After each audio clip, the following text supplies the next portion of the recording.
নারী বৈষম্যের বিরুদ্ধে এক প্রতিবাদী স্বল্পদৈর্ঘ্য সিনেমা রক্তছায়া।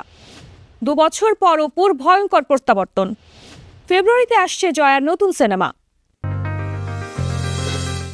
দর্শক, বিনোদন ভিত্তিক সংবাদ বুলেটিন কালের বিনোদনের আজকের আয়োজনে আপনাকে স্বাগত। দেশ বিদেশের ছবি জঙ্গনে সর্বশেষ খবরগুলো নিয়ে আমি শালিন আছি আপনার সাথে। নারীরা এখনও নানা ক্ষেত্রে পুরুষতান্ত্রিক আধিপত্য ও বৈষম্যের শিকার। মেয়েদের দমীয় রেখা, সিদ্ধান্তে অংশ নিতে না দেওয়া কিংবা সামাজিকভাবে নিচু করে দেখার প্রবণতা আজও পুরোপুরি দূর হয়নি।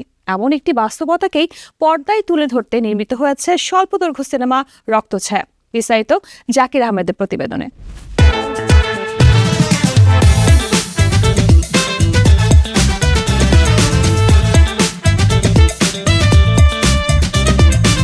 নারী ও পুরুষের মধ্যকার দীর্ঘদিনের বৈষম্য, ক্ষমতার অপব্যবহার এবং নারীর নীরব যন্ত্রণাকে কেন্দ্র করে গড়ে উঠেছে এক ভিন্নধর্মী গল্প।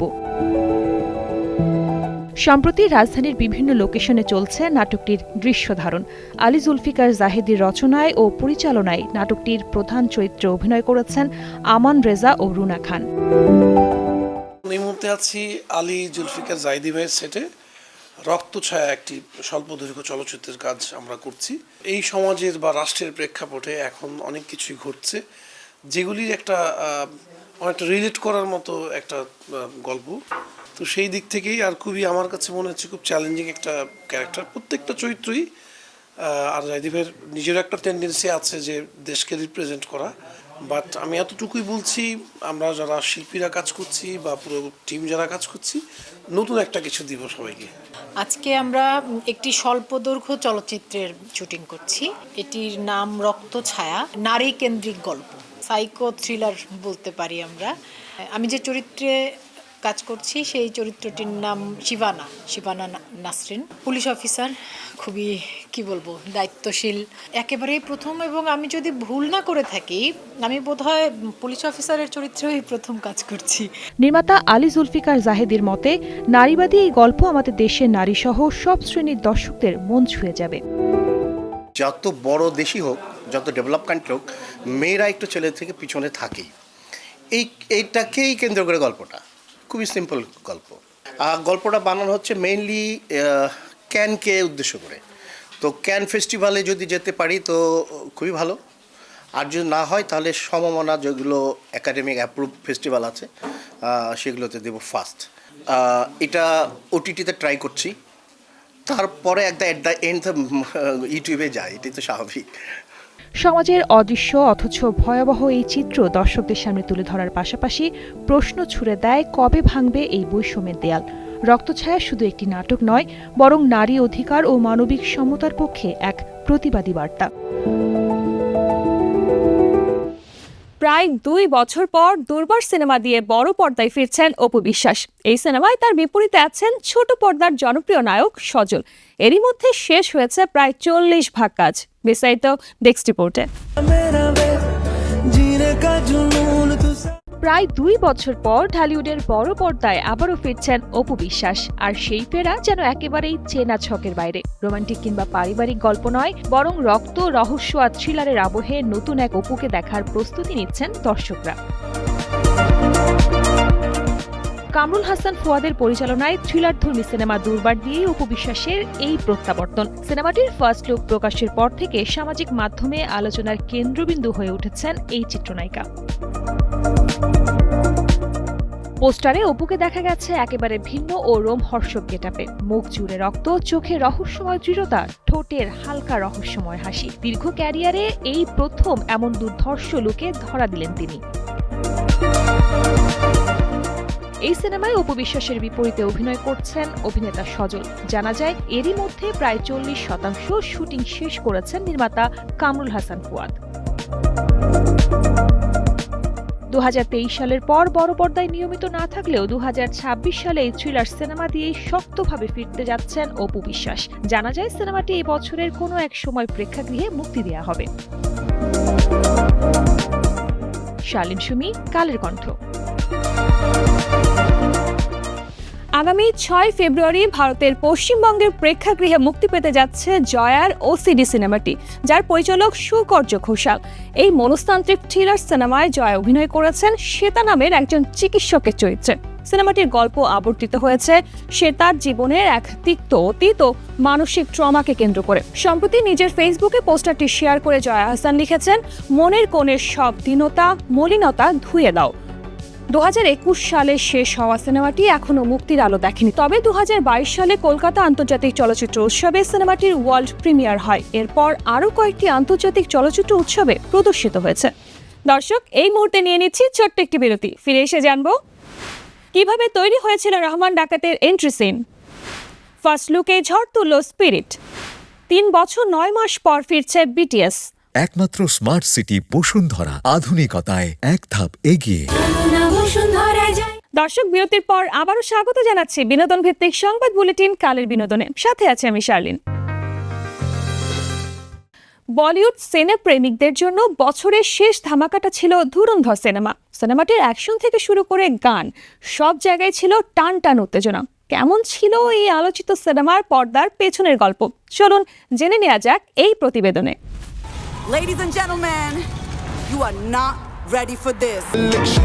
عطني ركزة الفريسة زيد عليها شد المطر كلها صرت في مان يا أخي دوس এই সিনেমার প্রধান চরিত্রে ছিলেন রণবীর সিং, তবে রহমান ডাকাত চরিত্রে অক্ষয় খান্নার এন্ট্রি আর নাচের স্টেপ ছাড়িয়ে গেছে রণবীর সিংকে। তবে মজার বিষয় হচ্ছে সেই আইকনিক এন্ট্রি সিনটি একদমই স্ক্রিপ্টেড ছিল না। পুরো দৃশ্যটাই অক্ষয় খান্নার নিজের কল্পনা এবং অভিনয় দক্ষতা থেকে তৈরি। रहमान डकैत की दी हुई मौत পুরো সিনেমা জুড়েই ছিল টান টান উত্তেজনা, ভয়ঙ্কর অ্যাকশন আর জীবন ঝুঁকিতে ফেলে করা স্ট্যান্ড দৃশ্য। এমন কিছু দৃশ্য ছিল যেগুলো শুটিং এর সামান্য ভুল মানেই বড় দুর্ঘটনা।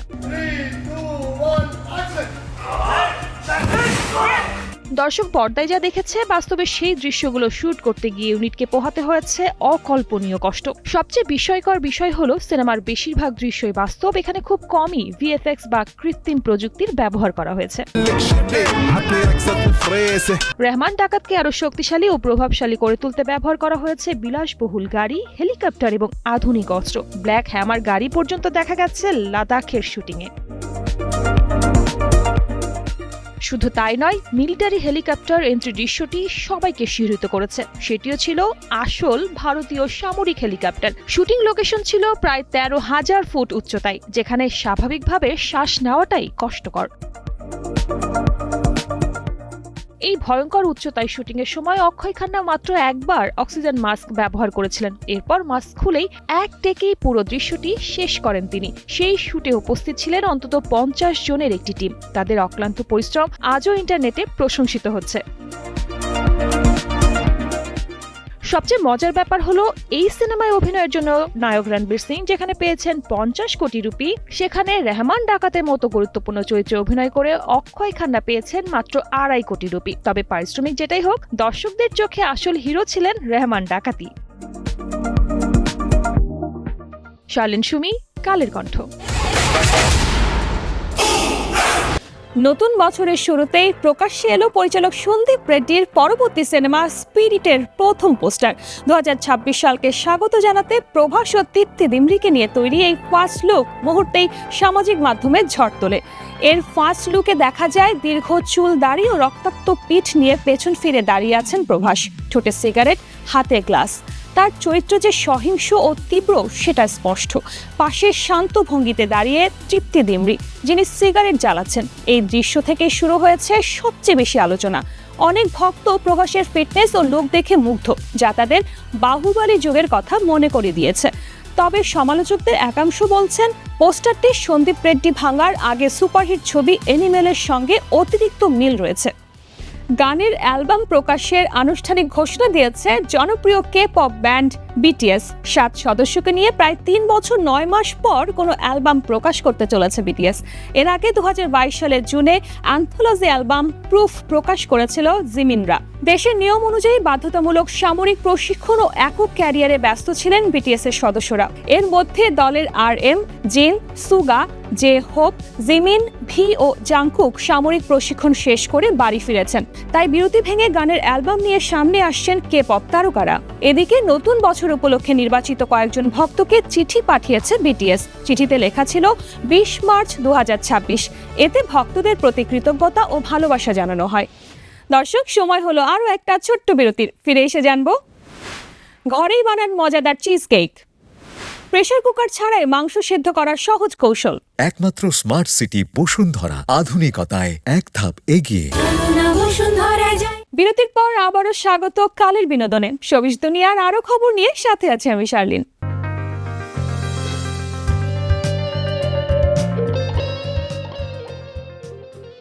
দোকানের চিজ কেক মানেই দামি আর ঝামেলার রান্না, এই ধারণা ভুলে যান। সামান্য দুধ, ক্রিম আর সহজ কয়েকটি উপকরণ থাকলেই ঘরেই বানানো যায় একেবারে বেকার স্টাইল নরম ও creamy cheese cake. Cheese cake বানাতে প্রথমে 100 গ্রাম বিস্কুট ভালো করে গুঁড়ো করে নিন। এর সঙ্গে 50 গ্রাম গলানো মাখন মিশিয়ে একটি বেকিং ডিশে সমানভাবে চেপে সেট করে রাখুন। এবার একটি বাটিতে 200 গ্রাম ক্রিম চিজ নিন। এর সঙ্গে 5 থেকে 6 টেবিল চামচ ক্যাস্টর সুগার, 2টি ডিম, 50 মিলিলিটার দুধ এবং 1 চা চামচ ভ্যানিলা এসেন্স দিয়ে ভালোভাবে মিশিয়ে নিন যেন মিশ্রণটি হয় একেবারে মসৃণ ও ক্রিমি।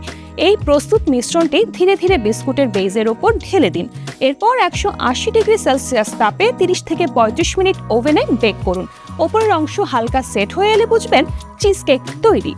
ওভেন থেকে বের করে কিছুক্ষণ ঠান্ডা হতে দিন। তারপর ফ্রিজে রেখে দিন অন্তত 2 থেকে 3 ঘন্টা। পরিবেশনের সময় ঠান্ডা চিজ কেক কাটুন। দেখবেন ভেতরটা নরম, ক্রিমি আর মুখে দিলেই গলে যাবে।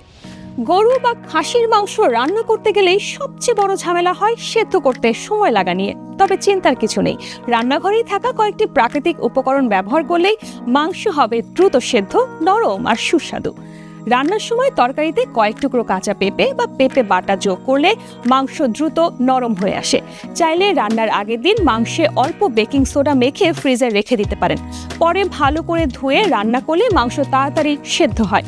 লেবু রস, ভিনেগার বা বাটার মিল্কের মতো অ্যাসিডিক উপাদান দিয়ে 30 মিনিট থেকে 2 ঘন্টা ম্যারিনেট করলেও মাংস নরম হয়। একইভাবে টক দই মেখে 1 ঘন্টা ফ্রিজে রাখলে রান্নার সময় কম লাগে।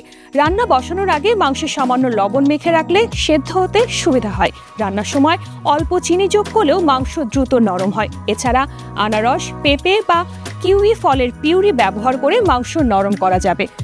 তবে আনারস বেশি সময় মেখে রাখলে মাংস অতিরিক্ত নরম হয়ে যেতে পারে। এই সহজ কৌশলগুলো জানলে প্রেসার কুকার ছাড়াও মাংস রান্না হবে ঝামেলাহীন। দর্শক, এই ছিল বিনোদন ভিত্তিক সংবাদ বুলেটিন কালের বিনোদনের আজকের আয়োজন। বিনোদন ও লাইফস্টাইলের সব খবর জানতে ভিজিট করুন আমাদের ফেসবুক পেজ ও ইউটিউব চ্যানেল। কাল ঠিক একই সময়ে আবারও দেখা হবে। ততক্ষণ পর্যন্ত ভালো থাকুন, কালের কণ্ঠের সাথেই থাকুন।